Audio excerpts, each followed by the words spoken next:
Sometimes, without even knowing it, a person can have a preconceived notion on how an intuitive sees something. What is the visual like for them? And the result of this preconceived notion, which we might not even know we have, spoiler alert, we're going to find out if we have it today, uh, can block us from being able to use our own intuition with strength. So, in this podcast episode, we're going to jump into how does an intuitive see and what can be some of those blocks around our expectations of seeing. Let's jump in.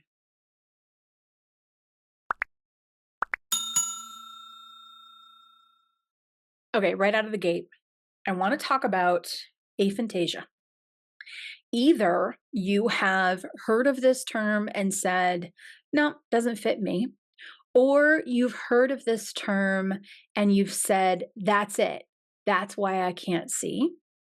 Or you've never heard of the term at all. Let's start from the last one and move backwards.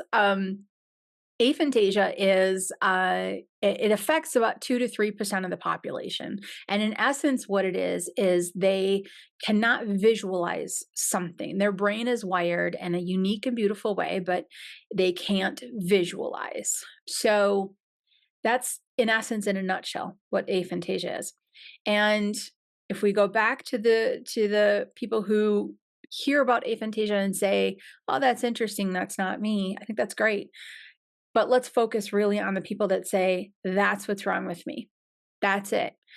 Because I can't see intuitively or I'm not getting any visuals, that must be what I have, right? And 2 to 3% of the population, you are absolutely correct. You absolutely do have this.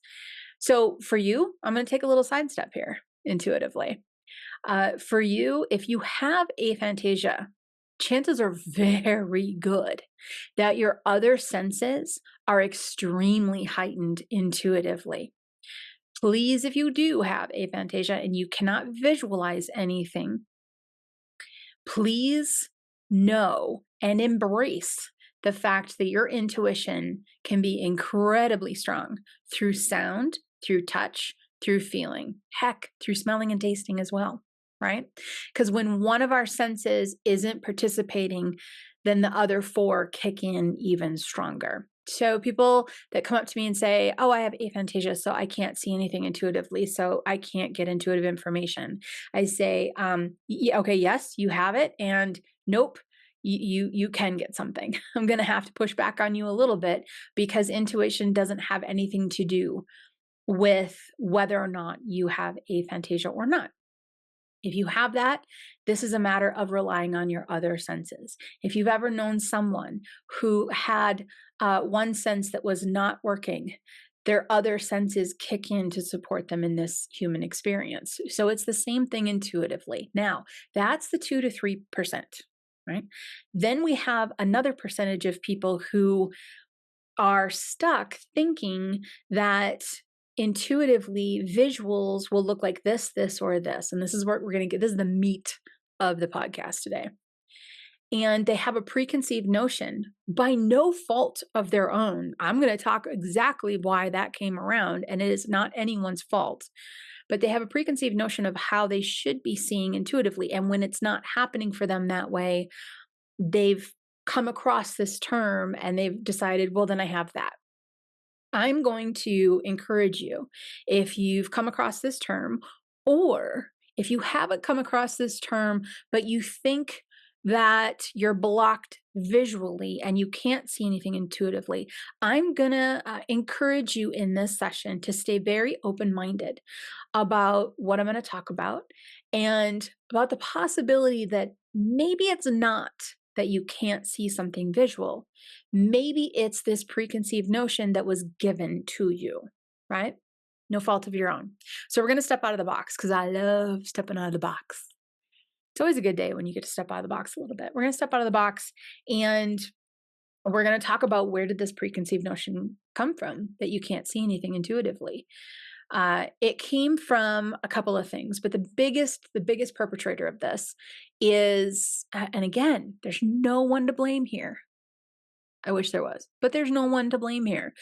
This came from pop culture putting in front of you over and over these really highly skilled intuitives, psychics and mediums that perform so well with their abilities. And I don't mean like performed, I mean like can use their intuitive abilities so well. Why can they use them so well? Because that's what they focus on every day. That's their job, right? I am not going to go up against a track runner who's a professional track runner and be like, I should be able to jump the hurdles the same way too. That track runner's been training every single day, and it's just hysterical, the idea of me jumping hurdles. So I think my jump is like 2 inches, maybe an inch. That's giving it some quality view there.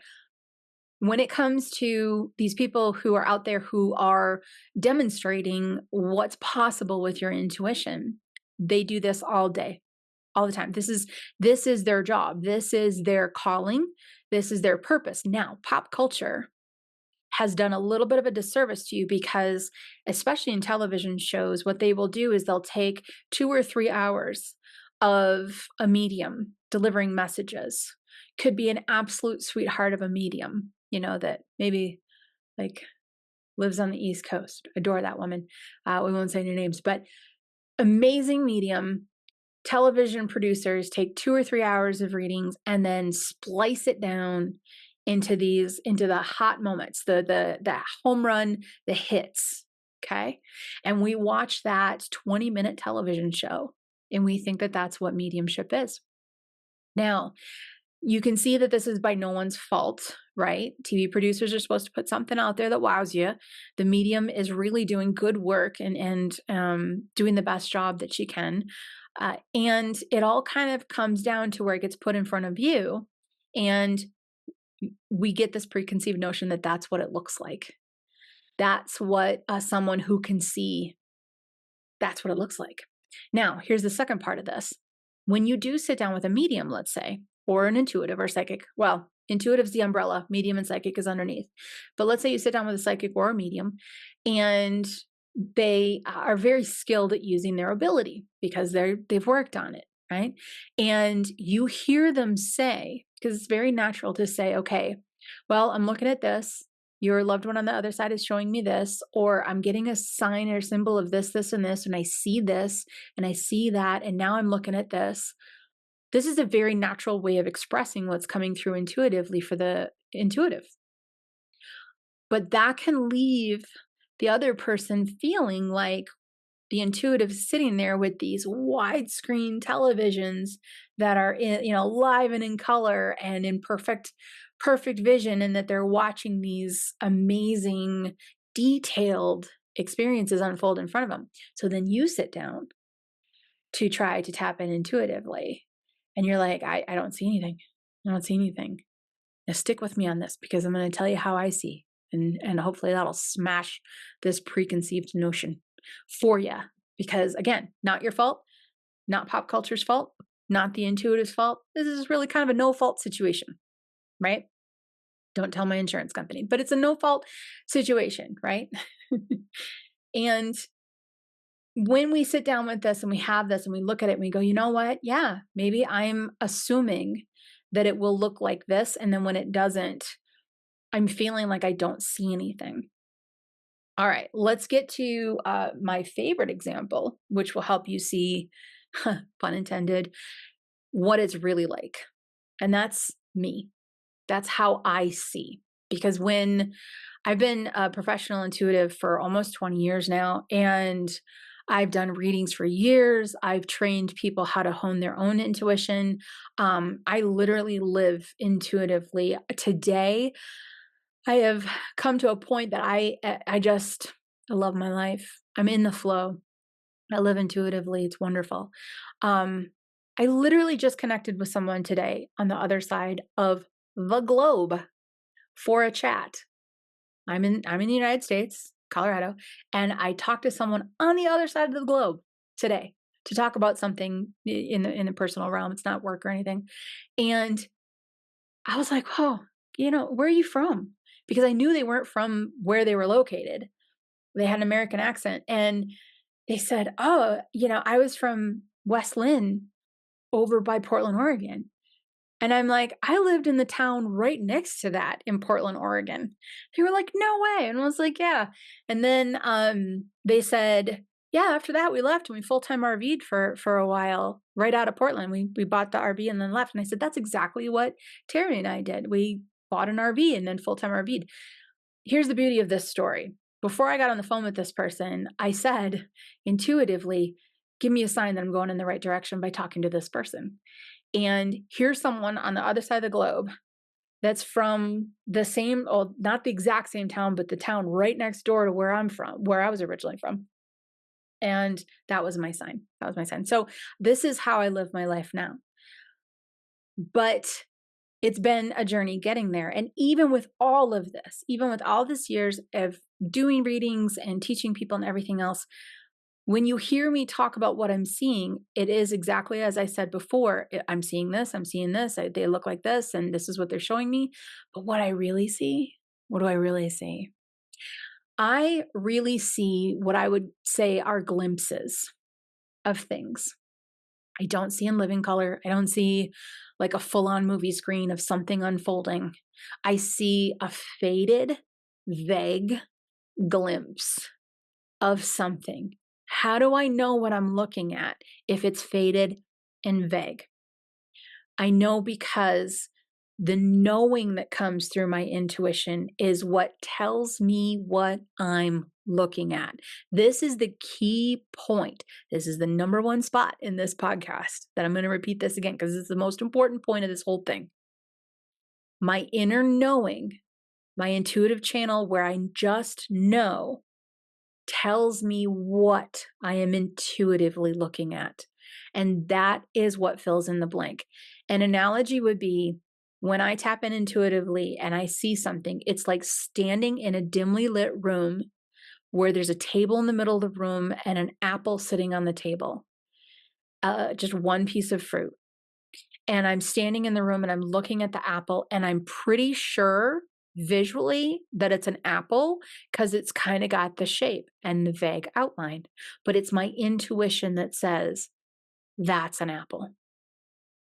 That is how intuitives see. Now, let me be a little bit more specific because there is a range for all of us. I have taught well over 10,000 students at this point globally have taken like the SAGE method, my 7-week course. And I have taught so many people that I've seen this range firsthand. There are a small percentage of people that do see in living color. It's as if they are in the room. And I think that's super cool. But there's a very small percentage. And then on the other side of that spectrum is a very small percentage of people that barely see anything all, if at all. Then the rest of us, we land somewhere in the middle of this range where we see something, we know we're looking at something, but it's not crystal clear what we're seeing, and what we need to rely on is the knowing of what it is. So if you are working on your intuition, already open intuitively, or interested in opening up your intuition, do not hold on to the concept that you cannot see visually, because your intuition showing you something is completely in a different world than your visual eyes seeing something in the agreed upon reality. Two completely different things. If you are nervous that you can't see, decide you can. Even if you have aphantasia, decide that I might not be able to recollect a memory or bring back a memory visually in my mind or think about an apple, but if I sit down and tap in, I can visually experience an apple.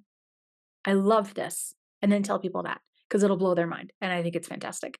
But no matter where you are in your journey, with the exception of those that have absolutely beautiful, vivid color visuals, and for those of you that do, help the others, get their visuals going. But no matter where you are in your journey, allow yourself to know, very specific, allow yourself to know that how you see things visually intuitively is more about knowing what you're looking at than actually seeing it. Now, I want you to take this knowledge and I want you to go pull a couple of cards or sit down and have a conversation with your guides. Or if you don't know where to start, come into the Sage Circle. The Sage Circle is an online spiritual community that I have that is filled with people all over the globe who are doing exactly what you're doing. They're developing their intuition, they're learning. There's high vibration meditations that help you connect with your guides, et cetera, et cetera. It's a great place to practice. So if you want practice space, that's the place to go. But find a way to practice your intuition and find a way to let go of expectations on what you see within your mind or outside, and instead knowing that it's going to be your intuitive knowing that's going to tell you what you're looking at. Once you shift into that perspective, you're going to see your intuition open more and more and more and more.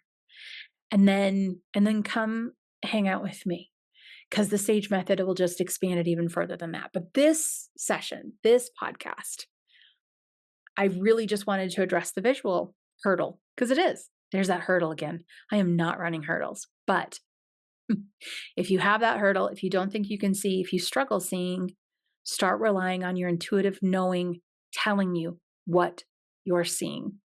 And it's going to all come together. Take a little practice, but you got this. Okay. Jump in, and I will see you in the next episode. This is your moment.